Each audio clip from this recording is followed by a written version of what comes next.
review. Book 101 is all about the books that I read for the last 40 years. And today I have my special guest. He's the author of the book Soul Path and two-time best-selling author, no other than Mr. Marko Petrovic. Welcome to Book 101, Mr. Marko, and can you please introduce more about yourself? Thank you, Daniel. Great to be on the show. Thank you for the lovely introduction. My name is Marko Petrovic. I was born in Europe in a little country called Serbia and then raised in Australia for about 30 years before making my way over to Mexico on what was very much a spiritual pilgrimage. And much of that journey inspired the 22 chapters that are in my book, Soul Path, which is effectively a book where people get to ride shotgun with me in the passenger seat of a 9-month period of silence that I went through, where I went through a lot of pilgrimages, a lot of ceremonies, a lot of rituals during that time. And it was all pretty much done in silence. And I had many beautiful blessings manifest during that time, some tragedies, some challenges. And so this is a collection of 22 of those highlights from the razor's edge, as I like to say, of living life with all the faith that I have and showing up each and every day to see what the next day will bring. So that's Soul Path, me following a life of true inspiration. Yeah. Mr. Marko Petrovic, thank you so much for sharing your knowledge to the world.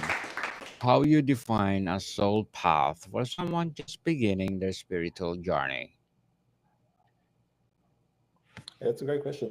I feel like the simple response is that just like we all have a thumbprint that's our unique identifier, I feel that our soul carries a very specific path, a very specific message, and a very specific set of experiences that we're here to live through.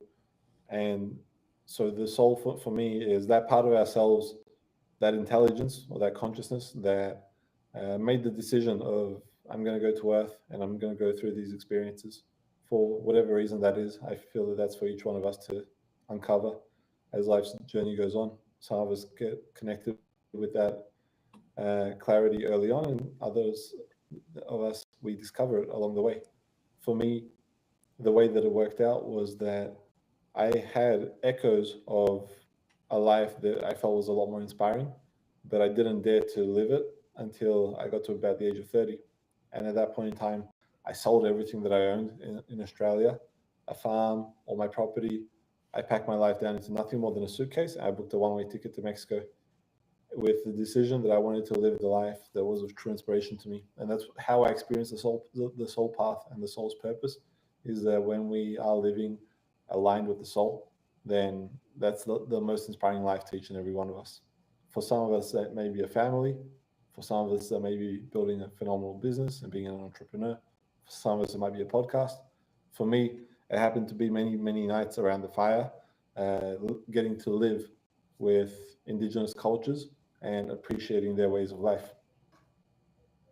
What was the most challenging part of writing Soul Path? The most challenging part would have been the fact that I didn't consider myself a fantastic writer beforehand. So aside from actually writing the stories, I had to learn how to write stories really well because I'd always told my stories in person or from the stage, public speaking at seminars or at events. And then having the capacity to transmit all of that story when I've only got words on paper was a huge challenge for me. And it took a process of 9 months of only writing the book and doing about 70 revisions before I was happy with what I finally had.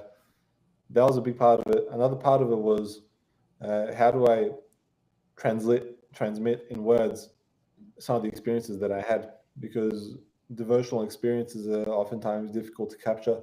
Sometimes they're not even spoken about because it's something that we just keep for our hearts, and it's like the treasures of good fortune that we get to take with ourselves as a result of some of these practices. But I wanted to share some of it because I felt that it was very relevant in a day and age where we live that's very material, that's very much geared around how many likes we have, how many followers we have, how much money we have in the bank. And that, as much as it carries value, there's a deeper value to life and a substance to life that I wanted to speak to in this book. And so one of the big challenges for me was, how do I transmit that substance in a way that people can perceive the value of it? How much of the book is based on your experiences versus broader spiritual teachings? There's not really many broad spiritual teachings in it. I made a really big effort to not be a preacher in any way through this book. I just really wanted to take people along a journey of what I'd experienced. So this book is really, here's my heart on my sleeve. Here's exactly what I did. Here's some very honest, truthful stories about some of my blunders, some of my failures, about some of my wins, some of my fantastical moments that I didn't even expect or imagine would ever manifest for me. And it's really about taking people along that journey. Just that saying goes that it's not about the destination, but it's about the journey, right? And this was, for me, was really about honing in on the beauty of what each step of the journey can offer us, and making sure that I'm not really preaching. There is insights in there, but all of those insights are from my personal journal. They're just things that I learned along the way, and there were curiosities that I found were worth mentioning. Mr. Marco, what key message do you want readers to remember from Soul Path?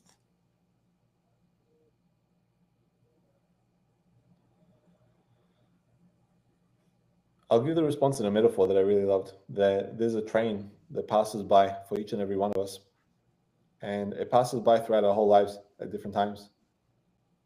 The majority of the people never get on that train, and that's that train of inspiration. That's that train of the soul path. That when we step on that train, it's like we walk through a portal, through a doorway, into a life that is, as that beautiful quote says, that we get to live as if we are in dreams awake. And if there was one message that I passed on to everyone, is to give themselves the opportunity to step on that train and go on the wildest ride of life, on the great adventure that life can be, and have that experience for themselves. Indeed, interesting. Mr. Marco, very well said. Can you describe a moment when you felt completely aligned with your own soul path?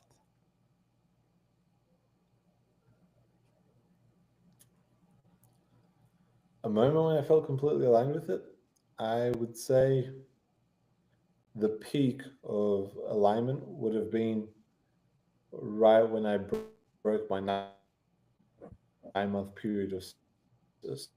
So I went into this version of silence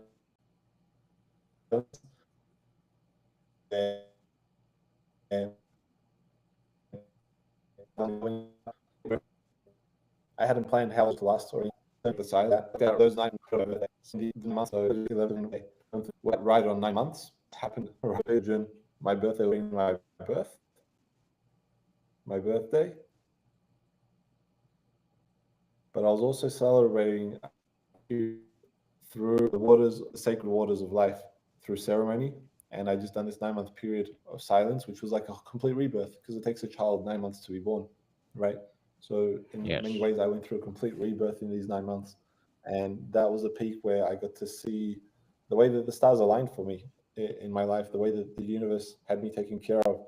That for whatever reason, I felt to start the silence at a point in time that would manifest to be exactly 9 months on my birthday. And I hadn't premeditated that or anything like that.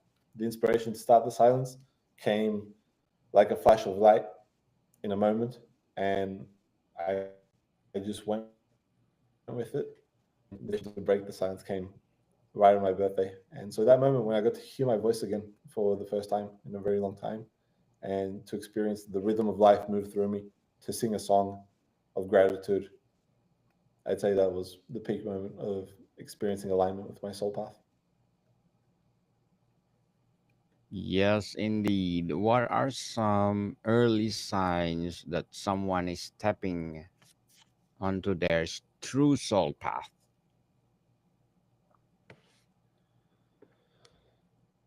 I'd say early signs would be what oftentimes people call synchronicities, but I don't really experience them as synchronicities. I experience them more as messengers along the way. So right as you asked me that, I took a look at the time on my phone. It was 8:44 p.m. here, so that could be a sign. You know, like the numbers doubling up, tripling up, quadrupling up. People seeing those numbers around, and I experience those as nothing more than messages from the universe that we're on the right path. We could start to experience rapid forms of manifestation in our life where we have a thought that we might need something and then someone shows up and delivers us exactly the thing that we need, and they're like a character from a movie scene. It's not something that we planned or premeditated, but the information just seems to show up. Or someone might come along to us and hand us a book. Like I might just come out of a meditation and think about my soul path and what that means to me, and then someone might hand me a book that's called Soul Path. That would be a very clear message, right? As they say, when we can see the writing on the wall, those would be some of those early signs that when life starts to manifest around us and indicate to us that yes, we are on a path that's feeling increasingly more aligned, and the alignment is manifesting inside of us as a felt sense, as a knowing, as an intuition, as an instinct, but then it's manifesting around us as well through our reality, through the people, the places, the objects, the scenery, and everything that life brings us. So, Mr. Marco, in your experience, what holds people back from following their soul path?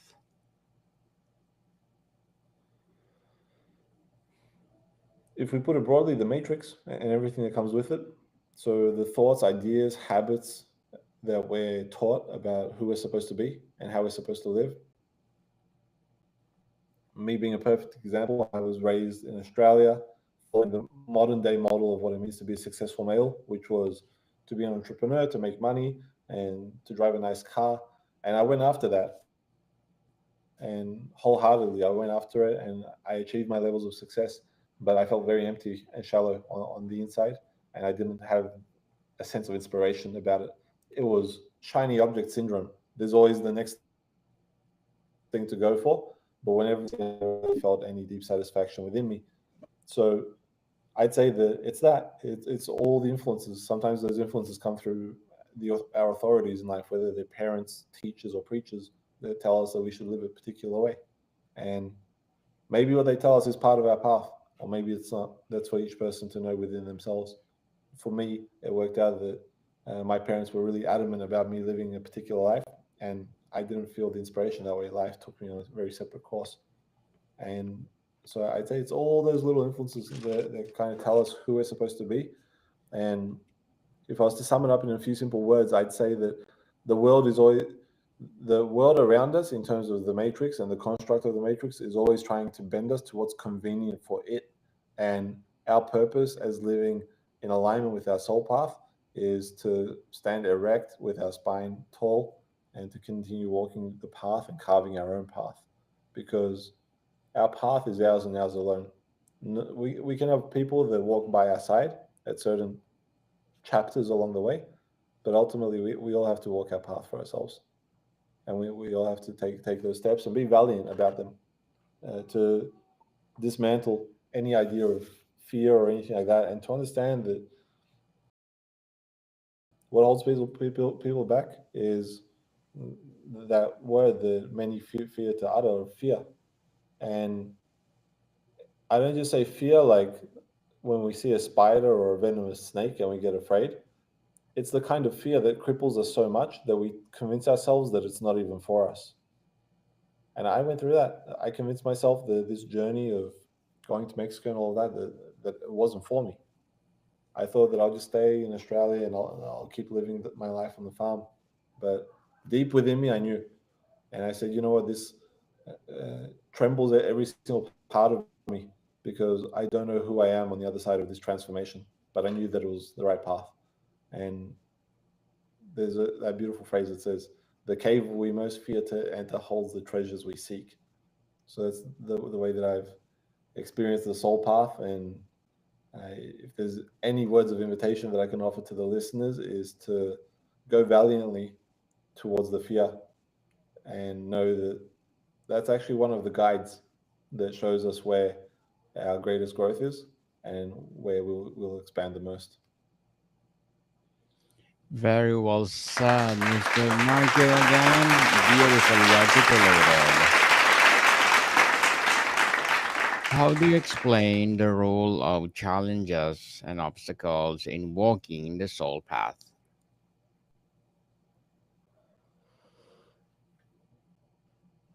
I'd say it's effective. There's this illusion, I would say, that on the spiritual path or the devotional path that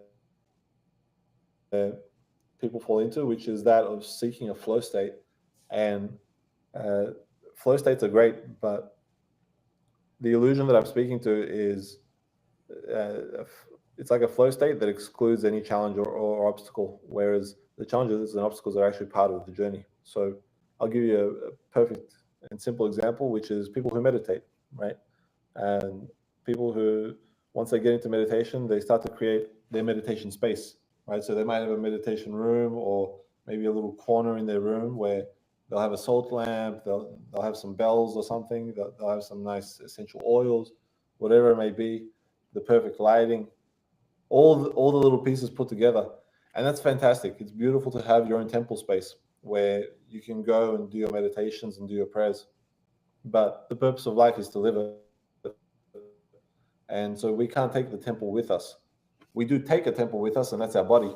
And what people fall into the illusion of is this notion of, I can't meditate if there's noise around me or something like that. But this is actually where the practice is. The world that we live in is so noisy. There's so many things that are grabbing for our attention at all times. And so the real art and the real devotion is in learning how to uh, walk with the gentleness as if we're walking on clouds in the everyday. When there's people beeping a horn at us, perhaps abusing us and cutting us off on the road while they drive for no reason, and being exposed to the wildness of humanity, yet maintaining our devotion, maintaining our center, maintaining our prayer, and living from that space. So I'd say that those are the challenges and the obstacles, and they manifest in many ways. It may be through business, maybe through intimate relationships, through family, through people that we don't even know, through the bank teller telling us that for whatever reason today we don't have access to our account because something's happening with their internal, whatever it may be. And the real art is in finding the flow within that. And it comes back to, for me, it always comes back to the study of the water. As Bruce Lee beautifully said, be like water, my friend. So no matter how big a stone you put in front of the water, it's always going to find its course. If it can't go through it, it'll go around it, it'll go under it, it'll go over it, but the water will always find its course and mold its way to whatever it needs to. And that's the transmission that's available to each and every one of us to understand how to be in tune with the water, with our internal waters, so that no matter what life puts in front of us, that we can continue to be fluid and move and to create with each and every breath. Yes, people, be like the water. Interesting indeed, Mr. Marco. So, what will be your short term and long term goals in writing? In writing, my Yes. short-term goal was a very personal goal, just to have a book complete that I feel is something of my own legacy, that is completed to a degree and a level of effort and a level of mastery, which I consider a very basic level of mastery, but I do consider it my life. So that was the short-term goal. The long-term goal, what I'd love to see as a result of me committing myself to mastering the art of writing and telling story in written form is that it has a positive ripple effect on people's lives in whatever way that may be. So for some people, it may inspire the grand, majestic soul path that they initiate on their own. And for other people, it may just be about a good story that they get to laugh about and share with some friends. And whether it's humor and comedy and entertainment, or whether it's the grand majestic inspiration, as long as the ripple effect is something that gives some form of inspiration and a new quality of breath to one's life, then my mission is complete. Good luck to your goals, Mr. Marco. So, what will be your advice for those people Appreciate it. that want to write their own book like you? I'd say I'd say finish writing it. I met so many people during this time that I was writing it that had started writing a book and never finished it. Most of the time, the trap that I observed was that people get caught up in the serotonin hit of the feel good feelings of telling people that they're going to write a book. And then their friends get excited and they go, oh, woohoo, that's great, how exciting. And then they feel good about it. And it's like we get the reward before we finish the work. And then they never end up finishing the book because they already got the emotional hit, the emotional high. So if anyone's listening to this that has started writing a book or is about to start writing a book and hasn't completed it just yet, give yourself a completion date and make it a date that's just in that sweet spot that gives you enough time and space to write it, but that it's not so far into the future that you're going to forget about it. And the way it worked out for me was I wanted to have my book launched by June. It took me an extra 3 months to get it to a point where I felt really good about it. I ended up finishing it in September and then launched it in October. So it was 3 or 4 months off the original timeline that I set. But from the day that I started, I set a timeline and I worked towards that timeline as best as I could. And I encourage everyone to do the same for themselves because a book is one of those things that can keep growing, keep expanding. We keep learning new things. We keep wanting to add new things, but make it a project and get to work on finishing it. Have a very clear target to complete it and launch it. Thank you for your advice, Mr. Marco. So, can someone be on their soul path even they don't feel spiritually awakened?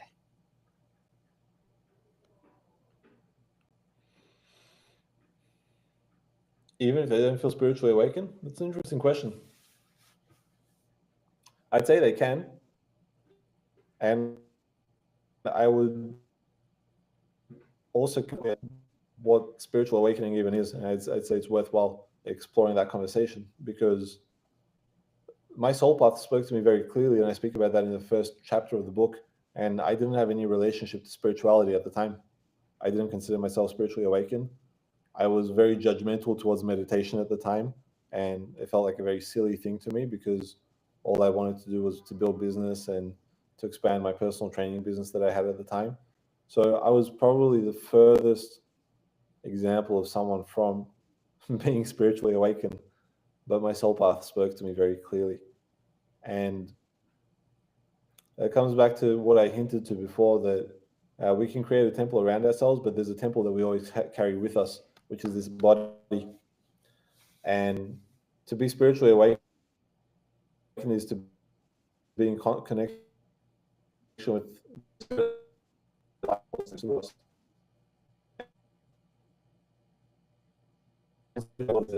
And we make through of breath work and some of these spiritual practices that are very common these days. But I was spiritually awakened in the fact that I had a connection to my body thanks to my exercise, thanks to my training, that allowed me to understand when messages were being communicated, even though I couldn't make sense of them at the time. And it took me a while to unpack them and to learn about what they meant. But yeah, I feel there's a real opportunity to simplify what spirituality is and to understand that across different cultures, different religions, different ideologies, there's uh, talks about God, the divine universe, the great mystery, the great spirit. There's many different names, great source of life. So, But Mr. Marco, but before the great we mystery, wrap up, or is nothing more than the root. indeed. So, Mr. Marco, before we wrap up our discussion for today, I'm inviting you to please do listen to one of my audiobooks, people audiobooks available on Audible, and my book 101 review, volume 1 or volume 3 suggestions Book 101 Review Volume 2 Selected, and Book 101 Review Volume 1 Highly Recommended. These are the products of my first season on Book 101 Review, and my one of my self-help books, Tribes of Existence, Waving the Tapestry of Life, like Stand Tall, Stand Together, Breaking the Chains of Bullying, and Life is Too Short, a journey of discovery, fulfillment, and joy. And one of my climate change book, Earth Fever, The Unraveling Climate, and Our Race to Restore Balance. So please do listen to them, available and one bestsellers on Audible. So, Mr. Marco, if or have readers share with you a show or with you how soul paths change or influence their lives?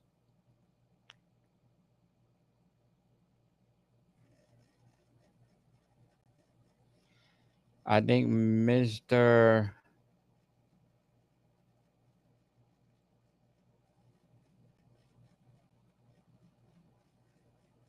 Hello, test mic. I think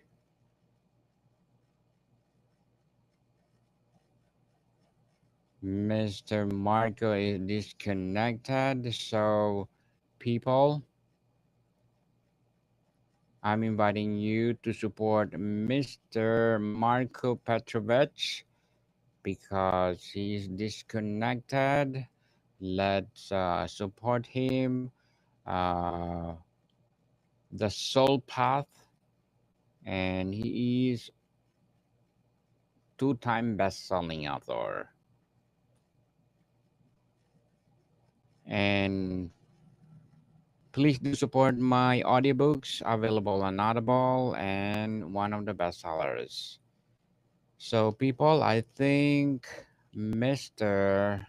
Marco is not coming back. I'm just closing this episode. Please support him and buy Soul Path, available on Amazon or where the books are sold.